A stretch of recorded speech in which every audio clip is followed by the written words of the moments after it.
ಈ ವಿಡಿಯೋದಲ್ಲಿ ಬಂದು ನಾವು ಒಂದು ಪ್ರಾಜೆಕ್ಟ್ನ ಕ್ರಿಯೇಟ್ ಮಾಡೋಣ. ಮೊದಲು ನಾವೇನು ಮಾಡೋದು ಅಂತಂದರೆ ಜಸ್ಟ್ ಒಂದು EC2 ಇನ್ಸ್ಟೆನ್ಸ್ನ ಕ್ರಿಯೇಟ್ ಮಾಡೋದು ಅಷ್ಟೇ. ಬಟ್ ಅದು ಡಿಫಾಲ್ಟ್ VPC ಮತ್ತು ಸಬ್ನೆಟ್ಟು ಮತ್ತು ರೌಟಿಂಗ್ ಟೇಬಲ್ನ ತಗೊಳ್ತು. ಈ ವಿಡಿಯೋದಲ್ಲಿ ಬಂದು ನಾನು VPC ಮತ್ತು ಸಬ್ನೆಟ್ನ ಕ್ರಿಯೇಟ್ ಮಾಡಿ ರೌಟ್ ಟೇಬಲ್ನ ಅಟ್ಯಾಚ್ ಮಾಡಿ ಅದಾದಮೇಲೆ EC2 ಇನ್ಸ್ಟೆನ್ಸ್ನ ಲಾಂಚ್ ಮಾಡಿ ಇವೆಲ್ಲನೂ ನಾನು ಅಟ್ಯಾಚ್ ಮಾಡಿ ನೆಕ್ಸ್ಟು ಅದರೊಳಗಡೆ ಬಂದು ನಾನು ಒಂದು ಸೆಲ್ ಸ್ಕ್ರಿಪ್ಟ್ ಮುಖಾಂತರ ಅಪಾಚಿ ವೆಬ್ ಸರ್ವರ್ನ ಇನ್ಸ್ಟಾಲ್ ಮಾಡಿ ನಾನು ಔಟ್ಪುಟ್ನ ತೋರಿಸ್ತೀನಿ. ಅದು ಬಂದು ನಾನು ಟೆರಾಫಾರ್ಮ್ ಕೋಡ್ನ ಯೂಸ್ ಮಾಡ್ತೀನಿ. ಮೊದಲು ನಾನು ಪ್ರೊಸೀಜರು ತೋರಿಸ್ತೀನಿ ಯಾವ ರೀತಿ ಅಂತ. ಅಂದರೆ ನೀವು ಪರ್ಟಿಕ್ಯುಲರಾಗಿ ಅಮೆಝಾನ್ಗೆ ಲಾಗಿನ್ ಆಗಬೇಕು ಅಂತಂದರೆ ನೀವು ಪ್ರೊವೈಡರ್ ಬಂದು ಅಮೆಝಾನ್ ಸೆಲೆಕ್ಟ್ ಮಾಡ್ಕೋಬೇಕಾಗತ್ತೆ. ಇಲ್ಲಿ ಬಂದು ನನ್ನ ಹತ್ರ ಬಂದು ಒಂದು ಬ್ಲ್ಯಾಂಕ್ ಫೋಲ್ಡರ್ ಇದೆ. ಇಲ್ಲಿ ನಾನು ಕ್ರಿಯೇಟ್ ಮಾಡ್ತಾ ಹೋಗ್ತೀನಿ. ಮೊದಲು ನಾನು ಪ್ರೊವೈಡರ್ ತೊಗೊಳ್ತೀನಿ. provider.tf ಇಲ್ಲಿ ಬಂದು ಪ್ರೊವೈಡರ್ ಬಂದು ನಾನು ಬಂದು ಇಲ್ಲಿ ರೀಸನ್ನು ಮತ್ತು ಆಕ್ಸೆಸ್ ಕೀ ಮತ್ತು ಟೋಕನ್ ಎಲ್ಲನೂ ಕೊಡ್ತಾ ಇದ್ದೀನಿ. ಇಲ್ಲಿ ಪ್ರೊವೈಡರ್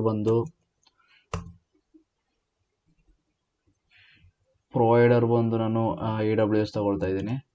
ಆಕ್ಸೆಸ್ ಕೀ ಮತ್ತು ರೀಸನ್ನು ಮತ್ತು ಆಕ್ಸೆಸ್ ಕೀ ಮತ್ತು ಸೀಕ್ರೆಟ್ ಕೀನ ಪಾಸ್ ಮಾಡ್ತಾ ಇದ್ದೀನಿ. ಓಕೆ, ಅವಾಗ ಲಾಗಿನ್ ಆಯಿತು. ಇದರೊಳಗಡೆ ಬಂದು ನಾನು ಮೊದಲು VPCನ ಕ್ರಿಯೇಟ್ ಮಾಡ್ತೀನಿ. VPCನ ನೀವು ಜಿಯೋಯಲ್ಲಿ ಯಾವ ರೀತಿ ಕ್ರಿಯೇಟ್ ಮಾಡ್ತೀರಿ ಅದೇ ರೀತಿ ಸೇಮ್ ಪ್ರೊಸೀಜರ್ನೇ ನಾನು ಫಾಲೋ ಮಾಡ್ತೀನಿ. ಇಲ್ಲಿ ಬಂದು ನೀವು VPCನ ಕ್ರಿಯೇಟ್ ಮಾಡಬೇಕು ಅಂದರೆ ಕ್ರಿಯೇಟ್ VPC ಮೇಲೆ ಕ್ಲಿಕ್ ಮಾಡಿ VPC ಒಳಗಡೆ ಹೋಗಿ ಜಸ್ಟ್ ನೀವು ಇಲ್ಲಿ ನೇಮ್ ಕೊಡ್ತಾ ಇದ್ದೀರಿ. ಅದೇ ರೀತಿ CIDR ಬ್ಲಾಕ್ ಕೊಟ್ಟು ನೀವು ಜಸ್ಟ್ ಒಂದು ಕ್ರಿಯೇಟ್ ಮಾಡ್ತಿದ್ದೀರಿ VPCನ. ಅದೇ ರೀತಿ ಸೇಮ್ ಪ್ರೊಸೀಜರೇ ನಾನು ಜಸ್ಟ್ ಇಲ್ಲಿ VPC.tf ಅಂತ ಒಂದು ಫೈಲ್ ಕ್ರಿಯೇಟ್ ಮಾಡ್ತೀನಿ. ಇದರೊಳಗಡೆ ಬಂದು ರಿಸೋರ್ಸ್ ಬಂದು ಇದು AWS VPC resource name. Next ಬಂದು ನಾನು ಇಲ್ಲಿ ಪ್ರಾಜೆಕ್ಟ್ VPC ಅಂತ ಕೊಡ್ತೀನಿ ನೇಮು VPC. ಓಕೆ, ಇದರೊಳಗಡೆ ಬಂದು ನಾನು CIDR ಬ್ಲಾಕ್ನ ಮೆನ್ಷನ್ ಮಾಡಬೇಕು. ಇದರಲ್ಲಿ ಬಂದು ನಾನು CIDR ಬ್ಲಾಕು 192.168.1.0/24 ನಾನು CIDR ಬ್ಲಾಕ್ ಹಾಕ್ಕೊಡ್ತೀನಿ. ನೆಕ್ಸ್ಟ್ ನಾನು ಟ್ಯಾಗ್ನ ಮೆನ್ಷನ್ ಮಾಡ್ತೀನಿ, ಟ್ಯಾಗ್ಸ್. ಓಕೆ, ಇದರಲ್ಲಿ ಬಂದು ನಾನು ನೇಮ್ ಬಂದು Pro VPC ಅಂತ ಕೊಡ್ತೀನಿ. ಓಕೆ, ನೆಕ್ಸ್ಟ್ ಬಂತು ಅಂತಂದರೆ ನಾವು ಈ VPC ಕ್ರಿಯೇಟ್ ಮಾಡ್ತೀವಿ. VPC ಕ್ರಿಯೇಟ್ ಮೊದಲು VPC ID ನಾವು ಬಂದು ಸಬ್ನೆಟ್ಗೆ ಅಟ್ಯಾಚ್ ಮಾಡಬೇಕಾಗುತ್ತೆ. ಅದೇ ರೀತಿ ಈ ಸಬ್ನೆಟ್ ಬಂದು ನಾನು EC2ಗೆ ಅಟ್ಯಾಚ್ ಮಾಡಬೇಕಾಗುತ್ತೆ. ಅದಕ್ಕೋಸ್ಕರ ನಾನು ಇದನ್ನು ಈ ಏನು ಕ್ರಿಯೇಟ್ ಆಗುತ್ತೋ ಅದನ್ನು ಔಟ್ಪುಟ್ ಫೈಲಲ್ಲಿ ಡಿಸ್ಪ್ಲೇ ಮಾಡಿಸ್ತೀನಿ. ಮತ್ತು ಅದೇ ಔಟ್ಪುಟ್ ಫೈಲ್ನೇ ನಾನು ವೇರಿಯೇಬಲ್ ಆಗಿ ತಗೊಂಡು ನಾನು ಸಬ್ನೆಟ್ಗೆ ಕೊಡ್ತೀನಿ.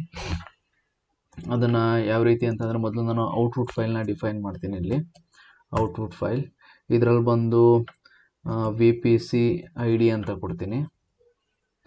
ಓಕೆ, ಇದರಲ್ಲಿ ಬಂದು ನಾನು ವ್ಯಾಲ್ಯೂಲ್ ಬಂದು ನಾನು ಯಾವ ರೀತಿಯಲ್ಲಿ ಪಬ್ಲಿಕ್ IP ಡಿಸ್ಪ್ಲೇ ಮಾಡಿಸ್ತೀನೋ ಅದೇ ರೀತಿ ನಾನು ಬಂದು ಇಲ್ಲಿ ಔಟ್ಪುಟ್ಟು ಇದು ತೊಗೊಳ್ತೀನಿ. ಅದು VPC ID VPC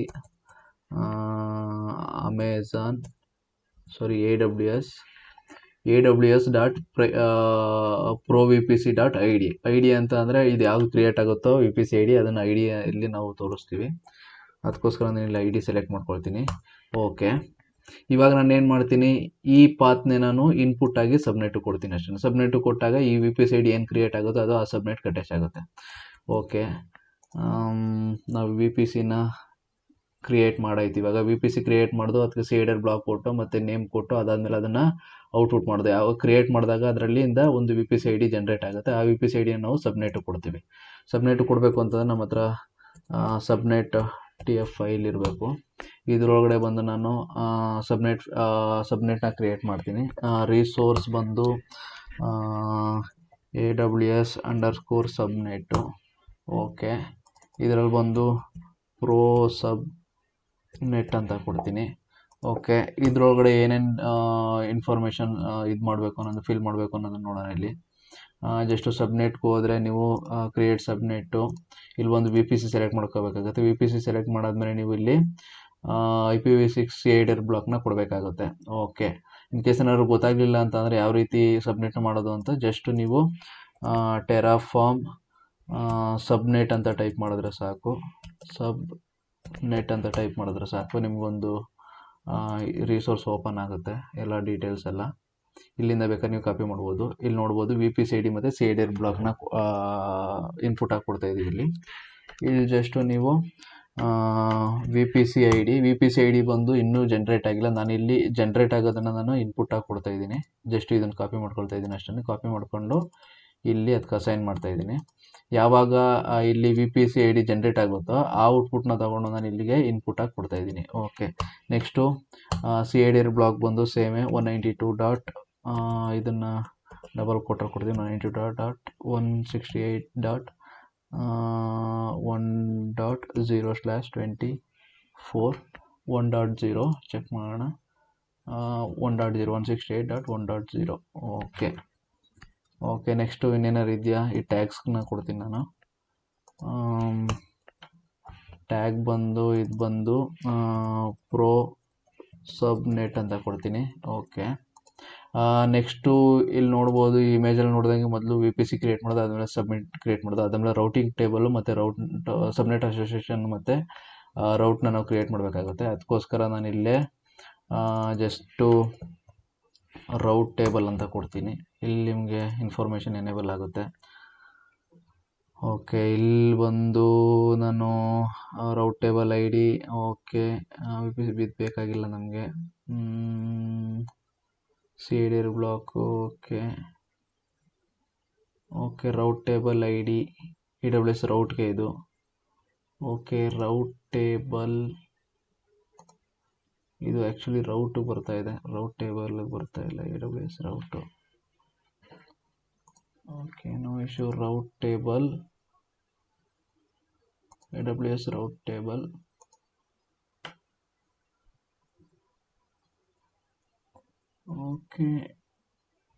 okay resource AWS route ಇದು. ಓಕೆ, ನಾವೇ ಇದು ಮಾಡೋಣ, ನೋ ಇಶ್ಯೂ. ರೌಟ್ ಟೇಬಲ್ ಅಂತ ಒಂದು ಕ್ರಿಯೇಟ್ ಮಾಡ್ತೀನಿ. Route table dot TF. Okay, resource ಬಂದು AWS _route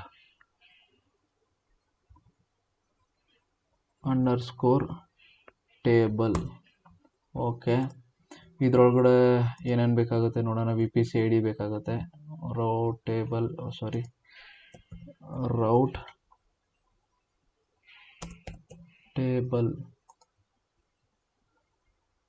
ಓಕೆ, ಹೊಸದಾಗಿ ಕ್ರಿಯೇಟ್ ಮಾಡೋದಕ್ಕೆ ಅಂದರೆ ಕ್ರಿಯೇಟ್ ರೌಟ್ ಟೇಬಲ್ ಕ್ಲಿಕ್ ಮಾಡ್ತೀವಿ. ಇಲ್ಲಿ ಓಕೆ, ಇಲ್ಲಿ ವಿ ಪಿ ಸಿ ಐ ಡಿನ ಕೊಡಬೇಕಾಗತ್ತೆ. Okay, just V P C I D ಕೊಟ್ಟರೆ ಓಕೆ.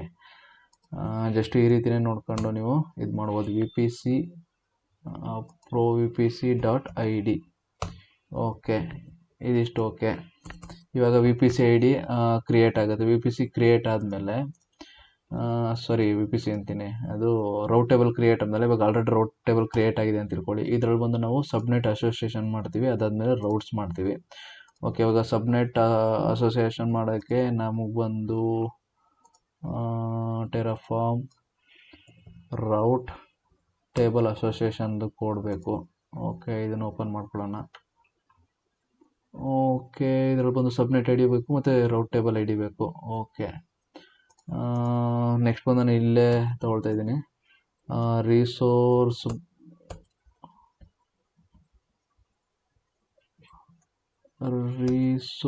ಬಂದು AWS route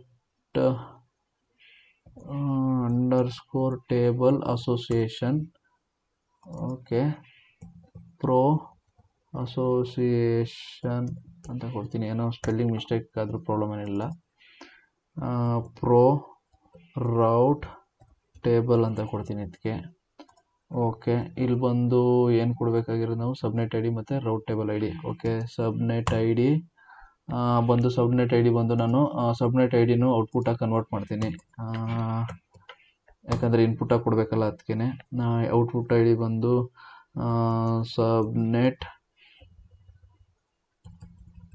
ಸಬ್ನೆಟ್ ಔಟ್ಪುಟ್ ಅಂತ ಕೊಡ್ತೀನಿ. ಓಕೆ, ವ್ಯಾಲ್ಯೂ ಬಂದು AWS ಸಬ್ನೆಟ್ ಪ್ರೋ ಸಬ್ನೆಟ್ .id. ಓಕೆ, ಇದನ್ನು ನಾನು ಕಾಪಿ ಮಾಡ್ಕೊಳ್ತೀನಿ. ಸೇವ್ ಮಾಡಬೇಕೆಲ್ಲನೂ, ಸೇವ್ ಮಾಡೋದು ಮರಿಬೇಡಿ. ಓಕೆ, ಇದು ಇನ್ಪುಟಾಗಿ ಕೊಟ್ಟು ಅದಾದಮೇಲೆ ಬಂದು ಅದಾದಮೇಲೆ ಬಂದು ರೌಟ್ ಟೇಬಲ್ ಐ ಡಿ ಕೊಡಬೇಕು ನಾವು. ರೌಟ್ ಟೇಬಲ್ ಐ ಡಿ ಬಂದು ಇದು ರೌಟ್ ಟೇಬಲ್ಲು, ಇದ್ರದ್ದು ಐ ಡಿ ಕೊಡ್ಬೇಕಂದ್ರೆ route table pro route table dot I D. Okay, route table association ಆಯಿತು ಇವಾಗ. ಅಂತ ಅಂದರೆ ಈ ಥರ ಎಡಿಟ್ಗೆ ಹೋಗಿ ಇಲ್ಲಿ ಬಂದು ಯಾವ್ದು ಬೇಕೋ ಅದನ್ನು ಸೆಲೆಕ್ಟ್ ಮಾಡಿಕೊಂಡು ಅಸೋಸಿಯೇಷನ್ ಮಾಡಾಯಿತು.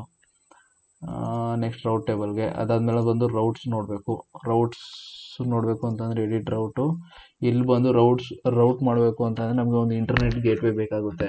ಇಂಟರ್ನೆಟ್ ಗೇಟ್ವೇ ಅಂದರೆ ಇನ್ ಕೇಸ್ ಏನಾದರೂ ಇಂಟರ್ನೆಟ್ ಯೂಸ್ ಮಾಡಬೇಕಂದ್ರೆ ಪರ್ಟಿಕ್ಯುಲರಾಗಿ ಇಂಟರ್ನೆಟ್ ಗೇಟ್ವೇನ ಅಟ್ಯಾಚ್ ಮಾಡಬೇಕಾಗಿರೋದ್ರಿಂದ ನಾನು ಬಂದು ಇಲ್ಲಿ ಒಂದು ಇಂಟರ್ನೆಟ್ ಗೇಟ್ವೇನ ಕ್ರಿಯೇಟ್ ಮಾಡ್ತೀನಿ, IG.TF. ಓಕೆ, ಇಲ್ಲಿ ಬಂದು ನಾನು ಇಂಟರ್ನೆಟ್ ಗೇಟ್ವೇ ಅಂತ ಹಾಕ್ತೀನಿ. Okay, internet gateway. Okay, no issue. ಇದು ಬಂದು ನಾನು AWS VPC Pro .id VPC ID ಕೊಡ್ತಾ ಇದ್ದೀನಿ ಅಷ್ಟೇ. ಇದು ಬಂದು IG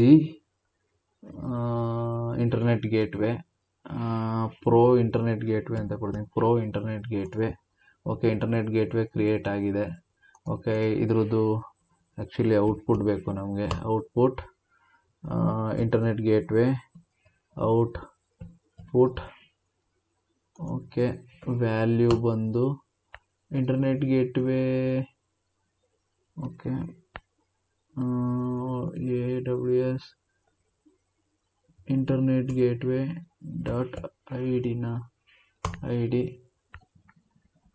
okay, route table. Okay, ಇದಾಯಿತು. ಇಲ್ಲಿ ಬಂದು ರೌಟ್ ಬೇಕಾಗುತ್ತೆ ನಮಗೆ. ಇವಾಗ route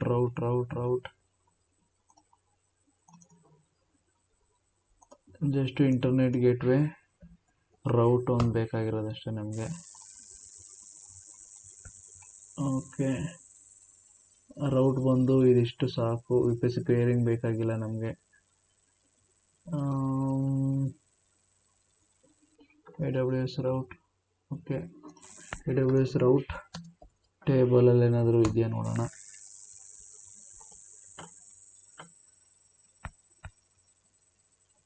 AWS route.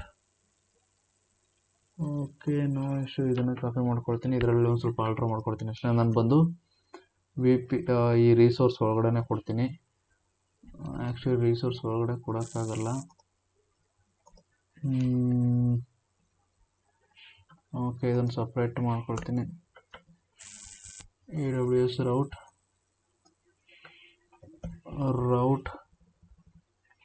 Pro route. Okay, AWS route table pro table dot ID ಅಂತ ಅಂದರೆ ಈ ಐ ಡಿನ ಇಲ್ಲಿ ಪಾಸ್ ಮಾಡ್ತಾ ಇದ್ದೀನಿ. ಓಕೆ, ಡೆಸ್ಟಿನೇಷನ್ ಬಂದು 0.0.0.0/0. ಓಕೆ, ಇದನ್ನು ಮೊದಲು ಅಪ್ಲೈ ಮಾಡಿಬಿಟ್ಟು ಆಮೇಲೆ ನೋಡೋಣ ಏನೇನು ಎರರ್ ಬರುತ್ತೆ ಅಂತ. ಇಲ್ಲಿ ಇಂಟರ್ನೆಟ್ ಗೇಟ್ವೇನ ನಾನು ಅಟ್ಯಾಚ್ ಮಾಡಬೇಕು. ಇದು ಬಂದು ಟಾರ್ಗೆಟ್ ಅಲ್ಲ. ಮೊದಲು ಇದನ್ನು ಚೆಕ್ ಮಾಡೋಣ ಯಾವ ರೀತಿ ಬರುತ್ತೆ ಅಂತ. ಎಲ್ಲನೂ ಸೇವ್ ಮಾಡಿ ಆಮೇಲೆ ಫರ್ದರ್ ಏನೇನು ಮಾಡಬೇಕು ಅನ್ನೋದನ್ನು ಆಮೇಲೆ ಚೆಕ್ ಮಾಡೋಣ. ಎಲ್ಲ ಸೇವ್ ಆಯಿತು. ಮೊದಲು ಇನಿಟ್ ಅಲ್ಲಿ ತನಕ ಇಲ್ಲಿ ನೋಡ್ತಾ ಇರೋಣ. ಓಕೆ, ರೌಟ್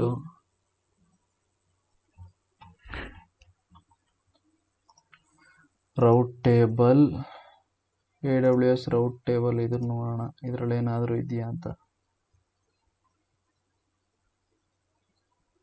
ಓಕೆ, ಇಲ್ಲಿ ನೋಡ್ಬೋದು ಡೆಸಿಗ್ನೇಷನ್ ಸೇಮ್ ಅದೇ ಬರ್ತಾ ಇದೆ.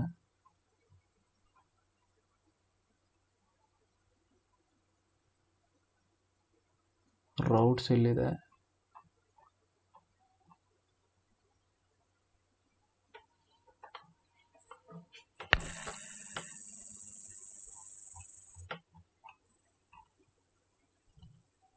ಓಕೆ, ಆಗಿದೆ. ಟೆರಾಫಾರ್ಮ್ ಅಪ್ಲೈ ಕೊಡೋಣ.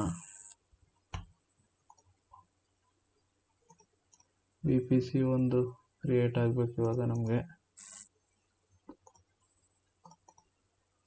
ಇದು ಬೇಕಾಗಿಲ್ಲ, ಇದನ್ನು ಡಿಲೀಟ್ ಮಾಡ್ತೀನಿ. ಓಲ್ಡ್ ಒನ್ ಇದು. Delete delete delete. ಓಕೆ, ಇಲ್ಲೇನು ಎರರ್ ಬರ್ತಾ ಇದೆ. AWS route pro route VPC end point 1 of. Okay, route ಇದರಲ್ಲೇನು ಎರರ್ ಬರ್ತಾ ಇದೆ. ಯಾವುದರಲ್ಲಿ? ರೌಟ್ ಟೇಬಲ್ AWS ರೌಟ್ ಇದರಲ್ಲಿ AWS route invalid combination arguments. Okay, ಇದನ್ನು ನಾನು ಸದ್ಯಕ್ಕೆ ಇದು ಮಾಡಿರ್ತೀನಿ, ಡಿಲೀಟ್ ಮಾಡಿರ್ತೀನಿ.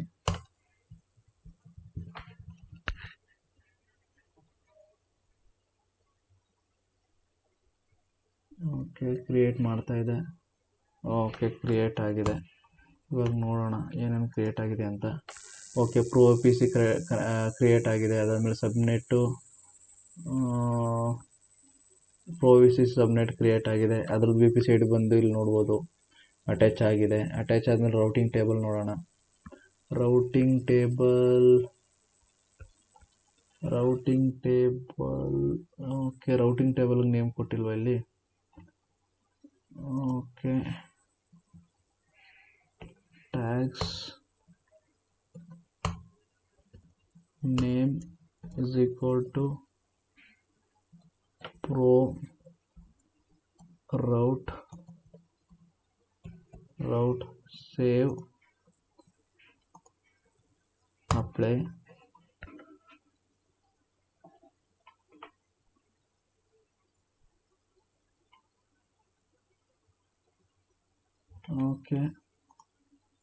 ಓಕೆ, ಪ್ರೋ ರೌಟು ಇಲ್ಲಿ ಬಂದು ಪ್ರೋ ಸಬ್ನೆಟ್ ಅಸೈನ್ ಆಗಿದೆ. ಓಕೆ, ಇದ್ರೊಳಗಡೆ ಹೋಗೋಣ. ಇದ್ರೊಳಗಡೆ ಬಂದು ಸಬ್ನೆಟ್ ಅಸೋಸಿಯೇಷನ್ ಆಗಿದೆಯಾ? ಓಕೆ, ಆಗಿದೆ. ಸಬ್ನೆಟ್ ಓಕೆ, ಪ್ರೋ ಸಬ್ನೆಟ್ ಆಗಿದೆ. ಇಲ್ಲಿ ರೌಟ್ ಆ್ಯಕ್ಚುಲಿ ಆಗಿಲ್ಲ. ರೌಟ್ ಆಗಬೇಕು ಅಂತ ಅಂದರೆ ಇಲ್ಲಿ ಬಂದು ಆ್ಯಡ್ ರೌಟ್ ಕೊಟ್ಟು ಇಲ್ಲಿ ಡೆಸಿಗ್ನೇಷನ್ ಇದು ಟಾರ್ಗೆಟ್ ಬಂದು ಇಂಟರ್ನೆಟ್ ಗೇಟ್ವೇ ಕೊಡಬೇಕಾಗತ್ತೆ ನಾವು. ಓಕೆ,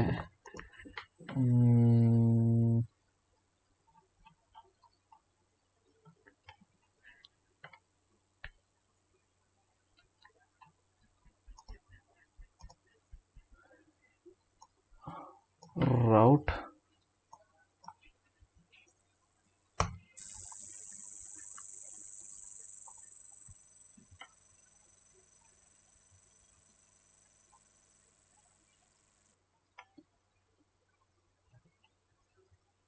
ಓಕೆ, ಇಲ್ಲೇನಾದ್ರು ಕೊಟ್ಟರೆ ಆಗುತ್ತೆ ನೋಡೋಣ. ನನಗೆ route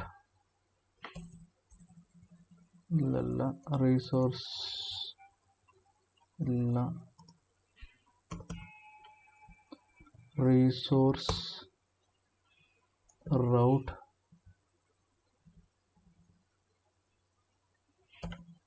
AWS route my route. Okay, CI okay, int route table ID ಬಂದು AWS route table pro route table dot id. Okay, destination CIDR block ಒಂದು internet gateway dot ID. Okay, ಇದನ್ನು save ಮಾಡಿ run ಮಾಡಿ ನೋಡೋಣ.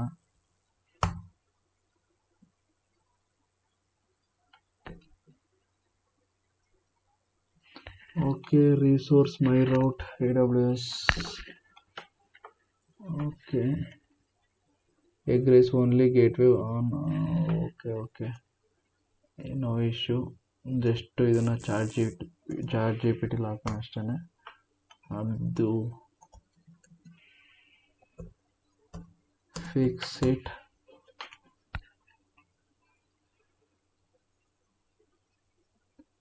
Okay gateway I D. Okay okay okay ಇಲ್ಲಿ ಬಂದು destination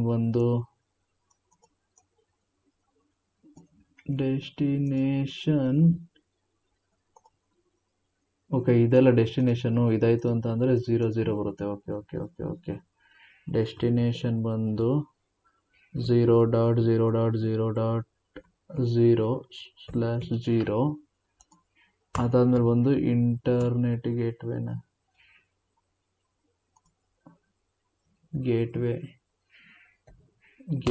I D, internet gateway .gw.id. Okay clear Terraform apply.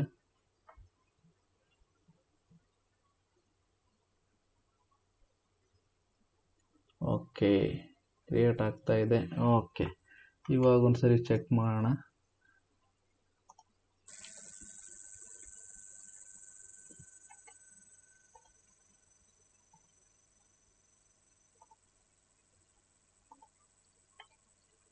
Create ಆಗಿಲ್ಲ actually. Okay create ಆಗಿದೆ ನೋಡಿ. ರಿಫ್ರೆಶ್ ಮಾಡೋ ತಕ್ಷಣ ಬಂತು route table.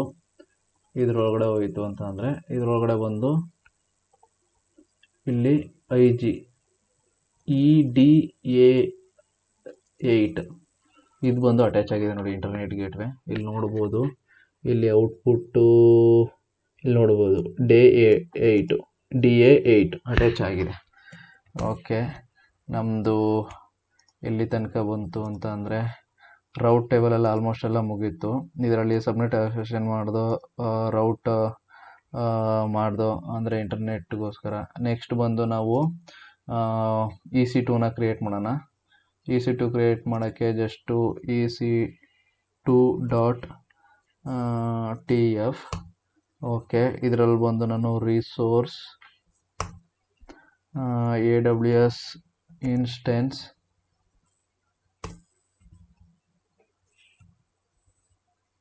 Project EC2. Okay ಇದರಲ್ಲಿ ಬಂದು ನಾನು VPC subnet I D pass ಮಾಡ್ತೀನಿ. ಸಬ್ನೆಟ್ ಐ ಡಿ ಬಂದು pro.id ಸಬ್ನೆಟ್ ಐ ಡಿ ಪಾಸ್ ಮಾಡಿದ್ರೆ ಸಾಕು. ಓಕೆ ನೆಕ್ಸ್ಟ್ ಬಂದು AMI. ಓಕೆ ಅದರ ನೆಕ್ಸ್ಟ್ ಬಂದು instance type T2.micro. Okay in case ಏನಾದರೂ ಪಬ್ಲಿಕ್ IP ಅಸೈನ್ ಮಾಡೋದಾದರೆ ಅಸೋಸಿಯೇಷನ್ ಪಬ್ಲಿಕ್ IP. ಇದನ್ನು ಟ್ರೂ ಅಂತ ಕೊಟ್ಟರೆ ಪಬ್ಲಿಕ್ IP ಅಸೈನ್ ಆಗುತ್ತೆ. ಓಕೆ ಇನ್ನೇನಾದರೂ ಬೇಕಾ ಅಂತ ಚೆಕ್ ಮಾಡೋಣ. EC2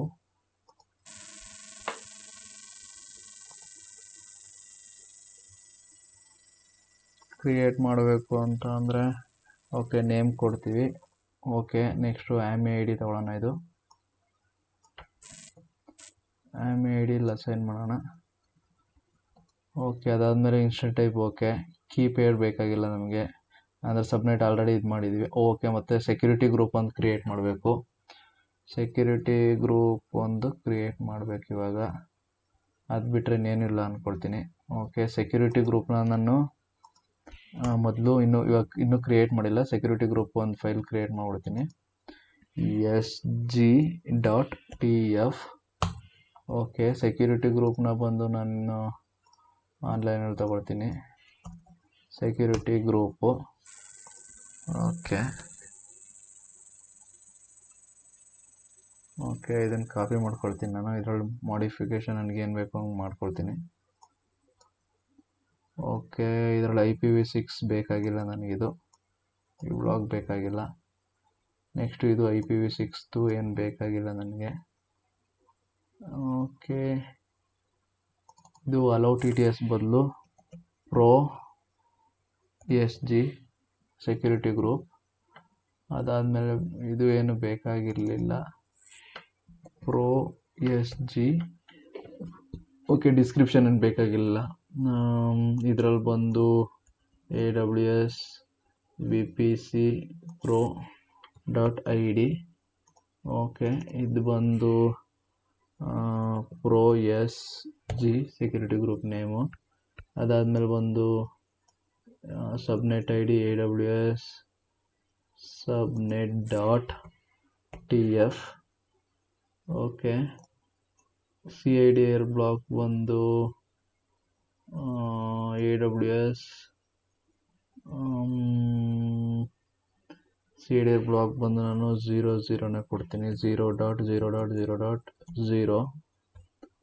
ಏನಕ್ಕೆ ಇದು ಕೊಡ್ತಾ ಇದ್ದೀನಿ ಅಂತಂದರೆ ಎಲ್ಲ ಕಡೆನೂ ಆ್ಯಕ್ಸೆಸ್ ಮಾಡ್ಬೋದು. ಅದಕ್ಕೋಸ್ಕರ ನೀವು ಇನ್ ಕೇಸ್ CIDR ಬ್ಲಾಕ್ ಮಾಡ್ತು ಅಂತಂದರೆ ಪರ್ಟಿಕ್ಯುಲರ್ ಆಗಿ ಆ CIDR ಬ್ಲಾಕಲ್ಲಿರೋ ಇನ್ಸ್ಟೆನ್ಸ್ಗಳು ಮಾತ್ರ ಇದನ್ನು ಆ್ಯಕ್ಸೆಸ್ ಮಾಡೋಕ್ಕಾಗೋದು. ಅದಕ್ಕೋಸ್ಕರ 22. ಓಕೆ, ನಾನು ಇನ್ನೊಂದು ಕ್ರಿಯೇಟ್ ಮಾಡ್ತೀನಿ. ಇದು ಬಂದು ನಾನು SSHಗೆ ಯೂಸ್ ಮಾಡ್ತೀನಿ. ಇದು ಬಂದು ನಾನು ಅಪಾಚಿ ರನ್ ಮಾಡೋಕ್ಕೆ ನಾನು ಯೂಸ್ ಮಾಡ್ತೀನಿ. ಇದು ಸಬ್ನೆಟ್ ಬಂದು ಸೇಮೇ, ಸಬ್ನೆಟ್ ಚೇಂಜ್ ಮಾಡಬೇಕು I think. AWS ಸಬ್ನೆಟ್ Pro subnet.id. Okay, ಇದನ್ನು ಕಾಪಿ ಮಾಡ್ತೀನಿ, ಇದನ್ನು ಚೇಂಜ್ ಮಾಡ್ತೀನಿ. ಓಕೆ, ಇದು ಎಲ್ಲ ಕಡೆ ಆ್ಯಕ್ಸೆಸ್ ಇರಲಿ. 80. ಓಕೆ, ಇನ್ನೇನಾದರೂ ಇದೆಯಾ? ಓಕೆ, ಇದು ಔಟ್ಬೌಂಡ್ ಎಗ್ರೆಸ್ ಅಂತಂದರೆ ಔಟ್ಬೌಂಡು. ಓಕೆ, 00ನೇ ಇರಲಿ, ನೋ ಇಶ್ಯೂ. ಇದರಲ್ಲಿ ಸೆಕ್ಯೂರಿಟಿ ಐ ಡಿ ಬಂದು ಈ ಸೆಕ್ಯೂರಿಟಿ ಐ ಡಿನ ಕೊಡೋಣ. AWS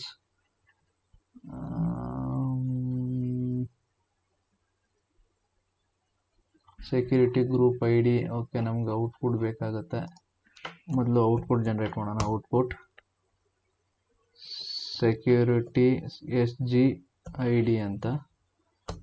okay, value AWS security group Pro SG .id. Okay, ಇದನ್ನು ನಾನು ಇಲ್ಲಿ ಪಾಸ್ ಮಾಡ್ತೀನಿ. AWS Pro SG EC2 ಅಲ್ಲ, ಇದು Pro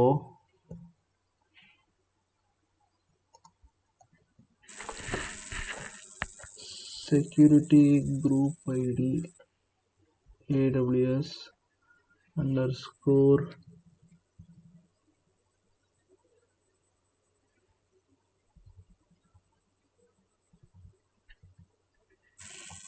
ಯಾವುದಲ್ಲಿ ಮೆನ್ಷನ್ ಮಾಡಬೇಕು?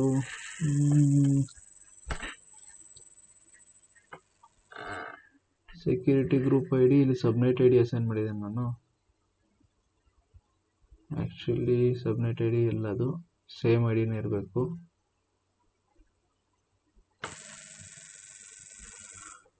Pro TF ಇರಲಿ, ಪ್ರಾಬ್ಲಮ್ ಏನಿಲ್ಲ. ಸಬ್ನೆಟ್ ಅಲ್ಲ ಇದು.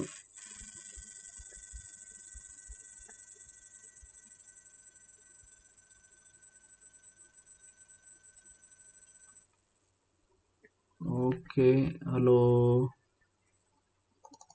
ಓಕೆ, ಅಷ್ಟು ಇದನ್ನೇ ಕಾಪಿ ಪೇಸ್ಟ್ ಮಾಡ್ತೀನಿ. ಇದನ್ನೇ ಕಾಪಿ ಪೇಸ್ಟ್ ಅಷ್ಟೇ. ಜಸ್ಟ್ ಸ್ಮಾಲ್ ಚೇಂಜಸ್ ಮಾಡ್ತಾ ಇದ್ದೀನಿ ಅಷ್ಟೇ. ಓಕೆ, ಇದನ್ನೇ ಕಾಪಿ ಮಾಡ್ಕೊಳ್ತೀನಿ. ಹಲೋ ಅಲ್ಲ ಇದು. ಸೇವ್. ಜಸ್ಟ್ ಇದನ್ನು ಕಾಪಿ ಮಾಡ್ಕೊಳ್ತೀನಿ. ಕಾಪಿ ಮಾಡಿಕೊಂಡು ಇದನ್ನು 80 ಕೊಡ್ತೀನಿ, ಇದನ್ನು 80 ಕೊಡ್ತೀನಿ. ಇದೊಂದು ಚೇಂಜ್ ಮಾಡಿದೆ, ತಿರ್ಗಿ ಅಲ್ಲಿಗೆ ಬಂತು. ಇದು ಬಂದು 0.0.0.0/0. ಇದನ್ನು ಕಾಪಿ ಮಾಡಿ ಇಲ್ಲಿಗೆ ಪೇಸ್ಟ್ ಮಾಡಿ ಸೇವ್ ಮಾಡಿ. ಸೇವ್ ಮಾಡಿದ್ದಾಯಿತು. 443 ಎಲ್ಲ ಇದು 22 SSH. ಇದು ಬಂದು ಅಪಾಚಿಗೆ. ಓಕೆ, EC2 ಮಾಡೋಣ. EC2ಗೆ ಇವಾಗ ಸೆಕ್ಯೂರಿಟಿ ಗೇಟ್ವೇ ಕ್ರಿಯೇಟ್ ಮಾಡೋದು. ಇಲ್ಲಿ ಸೆಕ್ಯೂರಿಟಿ ಗ್ರೂಪ್ಸ್ನ ಅಸೈನ್ ಮಾಡೋಣ. ಅಸೈನ್ ಮಾಡಬೇಕು ಅಂತಂದರೆ ಇಲ್ಲಿ ನೋಡ್ಬೋದು ಸೆಕ್ಯೂರಿಟಿ ಗ್ರೂಪ್ಸ್ ಬಂದಿಲ್ಲ, ಇದನ್ನು ಔಟ್ಪುಟ್ ಆಗಿ ತಗೋಬೇಕಾಗತ್ತೆ ನಾವು. Output S G value AWS security group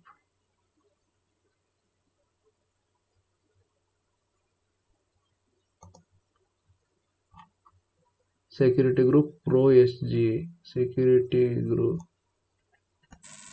AWS _ security group Pro SG .id. Okay, ಇದನ್ನೇ ನಾನು ಕಾಪಿ ಮಾಡ್ಕೊಳ್ತಾ ಇದ್ದೀನಿ, ಸೇವ್ ಮಾಡಿಬಿಟ್ಟು ಜಸ್ಟ್ ಇಲ್ಲಿ ಪೇಸ್ಟ್ ಮಾಡ್ತೀನಿ. ಓಕೆ, ಈ ರೀತಿ ಏನಾದರೂ ವೈಟ್ ಕಲರಲ್ಲಿ ಬಂತು ಅಂತಂದರೆ ಜಸ್ಟು ಈ ರೀತಿ ಒಂದು ಬಾಕ್ಸ್ ಹಾಕಿ ಅಷ್ಟೇ, ಇದರೊಳಗಡೆ ಪಾಸ್ ಮಾಡಿ. ಓಕೆ, ಇವಾಗ ನೋಡ್ಬೋದು ಕಲರ್ ಚೇಂಜ್ ಆಯಿತು. ಇವಾಗ ಒಂದು ಸರಿ ರನ್ ಮಾಡೋಣ. ರನ್ ಮಾಡೋಕ್ಕಿಂತ ಮೊದಲು ನಾನು ಒಂದು ಸ್ಕೆಲ್ ಸ್ಕ್ರಿಪ್ಟ್ನೇ ತಗೊಳ್ತೀನಿ. ಇದು ಬಂದು apache.sh. ಇದರೊಳಗೆ ನಾನು ಒಂದು ಶೆಲ್ ಸ್ಕ್ರಿಪ್ಟ್ ಬರೀತೀನಿ. Bin bash. Okay, sudo permission login ಹಾಕ್ತೀನಿ. ಸೂಡೋ ಆ್ಯಪ್ಟ್ ಮೊದಲು update -5s sudo apt install Apache 2 -5. ನಾನು ಉಬುಂಟು ಮಿಷಿನ್ ತಗೊಂಡಿರೋದ್ರಿಂದ ನಾನು ಆ್ಯಪ್ಟ್ ಯೂಸ್ ಮಾಡ್ತಾ ಇದ್ದೀನಿ, ಪ್ಯಾಕೇಜು Apache 2.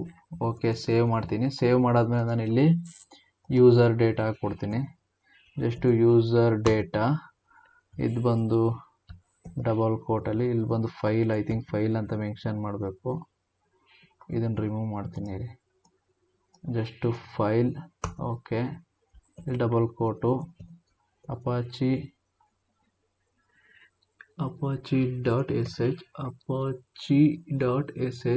ಓಕೆ, ಅದಾದಮೇಲೆ ಬಂದು ನಾನು ಪಬ್ಲಿಕ್ IP ಮುಖಾಂತರ ಆ್ಯಕ್ಸೆಸ್ ಮಾಡಬೇಕಾಗಿರೋದು. ನಾನು ಪಬ್ಲಿಕ್ IPನ ನಾನಿಲ್ಲಿ ಡಿಸ್ಪ್ಲೇ ಮಾಡಿಸ್ತೀನಿ. ಪಬ್ಲಿಕ್ ವ್ಯಾಲ್ಯೂ ಬಂದು AWS instance Pro EC2 instance .public IP. Okay, ಆಗಿದೆ. ಇವಾಗ ಅಪ್ಲೈ ಮಾಡಿ ನೋಡೋಣ.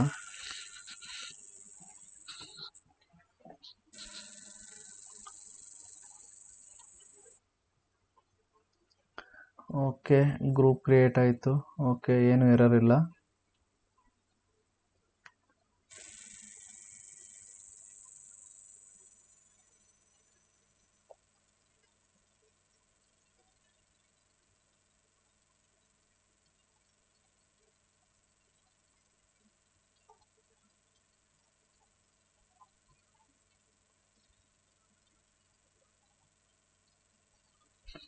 ಓಕೆ, ರನ್ನಿಂಗ್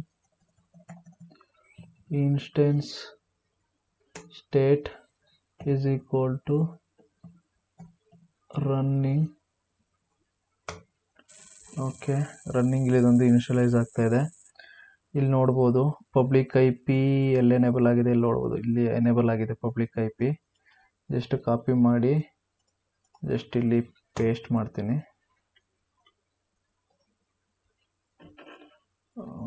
ಓಕೆ, ನಾನು ಟ್ಯಾಗು ಕೊಟ್ಟಿಲ್ಲ. ಓಕೆ, ಇದರಲ್ಲೆಲ್ಲ ಕರೆಕ್ಟಾಗಿ ಅಟ್ಯಾಚ್ ಆಗಿದೆ ಅಂತ ಚೆಕ್ ಮಾಡೋಣ. ಮೊದಲು VPC ನೋಡೋಣ. VPC okay, T2 micro. Okay, public IP assign ಆಗಿದೆ.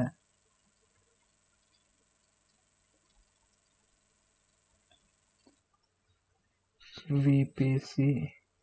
ಓಕೆ, ಇಲ್ಲಿ ನೋಡ್ಬೋದು Pro VPC Pro ಸಬ್ನೆಟ್ ಅಸೈನ್ ಆಗಿದೆ. ಅದಾದಮೇಲೆ ಸೆಕ್ಯೂರಿಟಿ ಗ್ರೂಪ್ ನೋಡೋಣ. ಓಕೆ, ನಾವು 2 ಕೊಟ್ಟಿದ್ದು ಸೆಕ್ಯೂರಿಟಿ ಗ್ರೂಪು.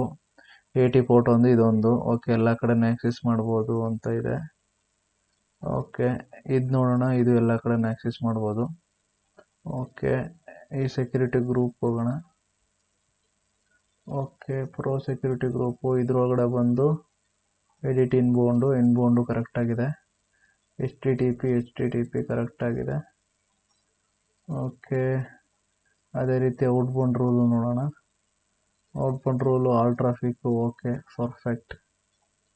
ನೆಕ್ಸ್ಟು ಓಕೆ, ನೋಡ್ಬೋದು ಇಲ್ಲಿ ಜಸ್ಟು ನೀವು ಒಂದು ಎಲ್ಲ ಪ್ರಾಜೆಕ್ಟ್ನ ಕಂಪ್ಲೀಟ್ ಮಾಡಿದರೆ ಜಸ್ಟ್ ನೀವೊಂದು ಅಪ್ಲೈ ಅಂತ ಕೊಟ್ಟರೆ ಸಾಕು, ಒಂದೇ ಒಂದು ಕಮೆಂಡು ಡೈರೆಕ್ಟ್ಲಿ ಈ ಎಂಟೈರ್ ಪ್ರಾಜೆಕ್ಟ್ ಎಲ್ಲ ಬಂದ್ಬಿಡುತ್ತೆ. ಇದೇ ಇದ್ರದ್ದು ಬೆನಿಫಿಟ್ ಆಗಿರುತ್ತೆ. ಇವಾಗ ಫಾರ್ ಎಕ್ಸಾಂಪಲ್ಲು ನನಗೆ ಇವಾಗ ಬೇಕಾಗಿಲ್ಲ ನನಗೆ ಅಂತಂದರೆ, ಇವತ್ತಿಗೆ ಲಾಸ್ಟ್ ಆಯಿತು ನಂದು ಪ್ರಾಜೆಕ್ಟು, ನನಗೆ ಈ ಕಾನ್ಫಿಗರೇಷನ್ ಬೇಕಾಗಿಲ್ಲ, ನಾನು ಜಸ್ಟು ಡೈರೆಕ್ಟು ಒಂದು ಮ್ಯಾನ್ಯುವಲಾಗಿ ಹೋಗ್ಬಿಟ್ಟು ಪರ್ಟಿಕ್ಯುಲರಾಗಿ ಒಂದೊಂದಾಗಿ ಡಿಲೀಟ್ ಮಾಡೋ ಅವಶ್ಯಕತೆ ಇರಲ್ಲ.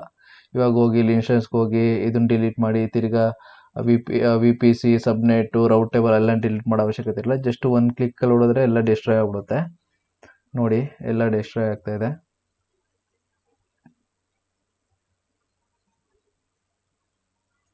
ನೋಡ್ಬೋದು EC2 ಇನ್ಸ್ಟೆನ್ಸ್ ಎಲ್ಲ ಶಟ್ ಡೌನ್ ಆಗ್ತಾ ಇರುತ್ತೆ. ಇಲ್ಲಿ ನೋಡ್ಬೋದು, ಇಲ್ಲಿ ಎಲ್ಲ ಟರ್ಮಿನೇಟ್ ಆಗಿದೆ. ಓಕೆ, ಇಲ್ಲಿ ಟರ್ಮಿನೇಟ್ ಆಗ್ತಾ ಇದೆ ನೋಡಿ. ಇಲ್ಲಿ ಜಸ್ಟು ಟ್ಯಾಗ್ ಒಂದು ಕೊಟ್ಟಿರಲಿಲ್ಲ, ನಾನು ಟ್ಯಾಗ್ ಒಂದು ಕೊಡ್ತೀನಿ.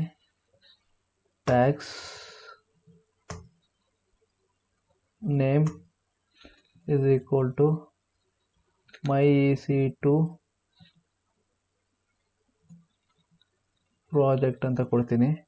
ಓಕೆ, ಇಲ್ಲಿ ನೋಡಿದ್ರೆ ಟಕ್ಕನ್ನು ಡಿಸ್ಟ್ರಾಯ್ ಆಯಿತು ಎಲ್ಲ 11. ನೆಕ್ಸ್ಟು ಓಕೆ, ಕ್ಲಿಯರ್ ಇಲ್ಲೇ ಕೊಟ್ಟನ. ನೆಕ್ಸ್ಟ್ ಇವಾಗ ಒಂದು 2 months ಆದಮೇಲೆ ಇದನ್ನು ಬಂದು ನಾವು ಏನು ಈ ಟೆರಾಫಾರ್ಮ್ ಕೋಡ್ ಇದೆ ಇದನ್ನು ಒಂದು ಕಡೆ ಸ್ಟೋರ್ ಮಾಡಿರ್ತೀವಿ. ಇನ್ ಕೇಸ್ ಏನಾದರೂ ನೆಕ್ಸ್ಟು ಇನ್ನೊಂದು 2 months ಆದಮೇಲೆ ಸೇಮ್ ಕಾನ್ಫಿಗರೇಷನ್ದು ಒಂದು ಪ್ರಾಜೆಕ್ಟ್ ಬಂತು ಅಂತ ಹೇಳ್ಕೊಡಿ, ಸೇಮ್ ಸೆಟಪ್ಪು. ಅವಾಗ ಜಸ್ಟು ನೀವು ಇಲ್ಲಿ ಹೋಗಿ ಜಸ್ಟು ಅಪ್ಲೈ ಕೊಟ್ಟರೆ ಸಾಕು, ಆಟೋಮೆಟಿಕ್ಕಾಗಿ ಎಲ್ಲ ಇನ್ಫ್ರಾಸ್ಟ್ರಕ್ಚರ್ ಎಲ್ಲ ಆಟೋಮೆಟಿಕ್ಕಾಗಿ ಕ್ರಿಯೇಟ್ ಆಗ್ತಾ ಹೋಗುತ್ತೆ. ನೀವು ಮ್ಯಾನ್ಯುವಲ್ ಆಗಿ ಮಾಡೋ ಅವಶ್ಯಕತೆ ಇರಲ್ಲ. ಬೇಕಾದಾಗ ಜಸ್ಟ್ ಒಂದು ಕ್ಲಿಕ್ಕಲ್ಲಿ ಎಲ್ಲ ಕ್ರಿಯೇಟ್ ಆಗುತ್ತೆ, ಒಂದೇ ಕ್ಲಿಕ್ಕಲ್ಲಿ ಎಲ್ಲ ಡಿಸ್ಟ್ರಾಯ್ ಆಗುತ್ತೆ. ಈ ರೀತಿ ನೀವು ಟೆರಾಫಾರ್ಮ್ ಯೂಸ್ ಮಾಡಿಕೊಂಡು ಈಸಿಯಾಗಿ ನೀವು ಒಂದೇ ಒಂದು ಟೈಮ್ ಬರೆದ್ಬಿಟ್ರೆ ಸ್ಕ್ರಿಪ್ಟು ನೀವು ಎಷ್ಟು ಬೇಕಾದರೂ ರಿಯೂಸ್ ಮಾಡ್ಕೋಬೋದು. ನೆಕ್ಸ್ಟು ಬಂದು ಇದೇ ಪ್ರಾಕ್ಟಿಕಲ್ ಸೆಕ್ಷನಲ್ಲಿ ಪಾರ್ಟ್ 2 ಅಂತ ಮಾಡ್ತಾ ಇದ್ದೀನಿ. ಅದರಲ್ಲಿ ಬಂದು ನಾನು ಫುಲ್ಲು ಎಂಟೈರ್ ಯಾವ ರೀತಿ ಸೆಕ್ಯೂರ್ ಮಾಡೋದು ವಾಲ್ಟ್ನ ಯೂಸ್ ಮಾಡಿಕೊಂಡು ಅಂತಂದರೆ ಈ ಪ್ರಾಜೆಕ್ಟಲ್ಲೇ ಇದೆಲ್ಲ ಮಾಡ್ಯೂಲ್ಸ್ ಆಗಿ ಕನ್ವರ್ಟ್ ಮಾಡ್ತೀನಿ. ಮಾಡ್ಯೂಲ್ಸ್ ಆಗಿ ಕನ್ವರ್ಟ್ ಮಾಡಿ ಯಾವ ರೀತಿ ವಾಲ್ಟ್ ಮುಖಾಂತರ ಯೂಸ್ ಮಾಡೋದು ಅನ್ನೋದನ್ನು ನೆಕ್ಸ್ಟು ಇದರಲ್ಲಿ ವಿಡಿಯೋದಲ್ಲಿ ಹೇಳ್ಕೊಡ್ತೀನಿ ನಿಮಗೆ.